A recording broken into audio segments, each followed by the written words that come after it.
Hello my YouTube family, મારા નવા બ્લોગમાં તમારું સ્વાગત છે। હર હર મહાદેવ, જય દેવભૂમિ દ્વારકા। તો આજ આપણે જવાનું છે ભાવનગરથી જુનાગઢ। તો મારા બ્લોગમાં બન્યા રહેજો। આપણે જુનાગઢ ક્યાં જગ્યાએ જવાના છે તે આપણે બ્લોગમાં આગળ ખબર પડશે। તો મારા બ્લોગમાં બન્યા રહેજો।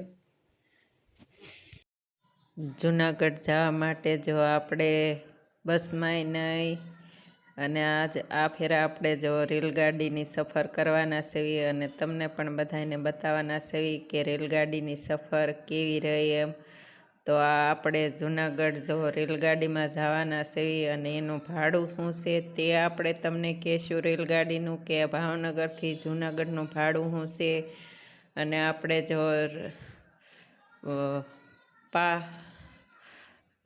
વહેલા હવા પાસમાં 15 બાકી હતી ત્યારે રેલગાડી ઉપડી ગઈ છે અને રાઈટ 5 વાગે નવાપરા પોગી જવાની છે। તો આપણે રાઈટ નવાપરા પહોંચશે તો આપણે ભાવનગરમાંથી 5 વાગે ઉપડી જાય છે અને વહેલા, અને આપણે ત્યાં કેટલા વાગે ઉતારે છે તે પણ આપણે તમને કહેવાના છે કે આપણે કેટલા વાગ્યાનાથી આ રેલગાડીમાંથી કેટલા વાગે આપણે જુનાગઢ પહોંચવાના છે તે પણ આપણે તમને કહેવાના છે અને આપણે રેલગાડીમાં કેવો અનુભવ રહ્યો તે પણ આપણે તમને કહેવાના છે અને આપણે રેલગાડીની આ ફેર સફર કરવાના છે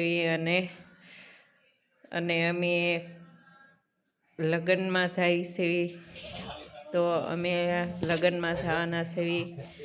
તો ત્યાંથી લગ્નમાંથી પછી ક્યાં જગ્યાએ આપણે જુનાગઢ ફરવા જઈશું તે પણ આપણે તમને કહેવાના છીએ। તો અત્યારે તો આપણે લગ્નમાં જઈએ છીએ અને પછી આપણે ક્યાં ફરવા જઈશું તે પણ આપણે બધું કહેવાના છીએ।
ખેતરમાં જો કલરના પોટકા બાંધેલા છે અને એની અંદર શું છે તે આપણને તો ખબર છે નહીં, પણ કલરના જો પોટકા બાંધેલા છે અને ઠેઠ ખેતરમાં બોલો આપણે આ પેલા જો ગાડી ઊભી રહી છે અને ગાડી ઊભી રહે એટલે બાવણે જોવા બધા પગી જ જાય। તો જો બાવણે જોવા પગી જાય છે અને ગાડી ઊભી રહી ગઈ છે। જેતલ સર આપણે સ્ટેશનમાં ઊભી છે ગાડી। હવે જો આપણે જુનાગઢ પહોંચવા આવી ગયા છીએ અને આપણે હવે જુનાગઢ હવે કાંઈ આઘું રહ્યું નથી, તો આપણે હવે જુનાગઢ પહોંચવા આવી ગયા છીએ। તો હવે આનાથી આપણે સીધા જુનાગઢ। જો જુનાગઢ આપણે સ્ટેશનમાં પહોંચી ગયા.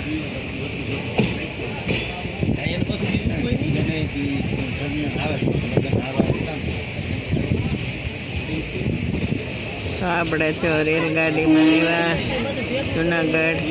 તો હવે આપણે રેલગાડી સ્ટેશન આવી ગયું છે જુનાગઢ ઉતરવાનું. જો આપણે જુનાગઢ 10માં 10 બાકી છે ત્યાં પહોંચી ગયા છે. એ સમયે આપણે જો ના હવા પાસે બેઠા હતા ને અહીંયા 10માં 10 બાકી ત્યાં ઉતરી ગયા. અને રેલગાડીની ટિકિટ 45 રૂપિયા છે. જો જુનાગઢ ઉતરી ગયા અને ચડવાની ગણતી જો. તો આપણે જુનાગઢ જો સ્ટેશનમાં ઉતરી ગયા.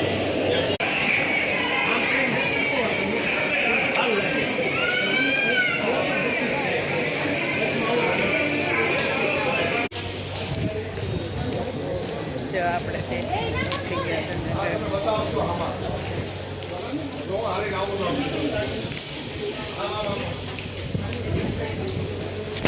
જો જુનાગઢ આપણે રેલવે સ્ટેશનમાંથી નીકળી ગયા. જો આપણે જુનાગઢ રેલવે સ્ટેશનમાંથી નીકળી ગયા. તો અહીંથી હવે રિક્ષા કરશું જવા માટે.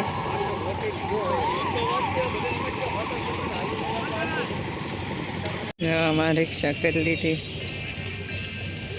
તો આપણે જો હવે જ્યાં લગ્ન છે ત્યાં આપણે જવાનું છે.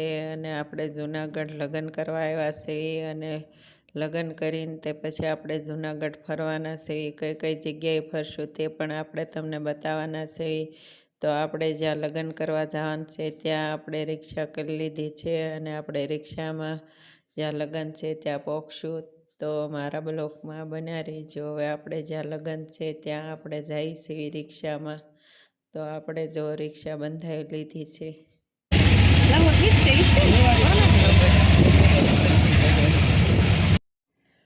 લગ્નમાં આપણે જો પહોંચી ગયા છીએ. અને વાડીમાં લગ્ન રાખેલા છે.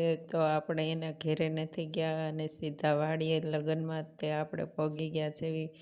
અને હવે આપણે લગ્ન પૂરા થશે ત્યાં સુધી અહીંયા જ રહીશું. પછી આપણે બીજે ફરવા જવાના છીએ.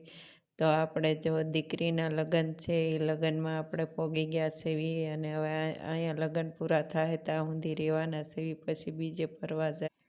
જો જમવાનો ટાઈમ થઈ ગયો એટલે આપણે હવે જમવા બેસી ગયા છીએ. અને મસ્ત મજાનું જમી લીધું. અને બાજુમાં તે ખોડિયારમાંનું મંદિર આવ્યું ત્યાં આપણે દર્શન કરશું. અને ખોડિયારમાંના જો આપણે મંદિરે પહોંચી ગયા છીએ. અને મસ્ત મજાના દર્શન થઈ ગયા છે. અને હવે આ વિડીયો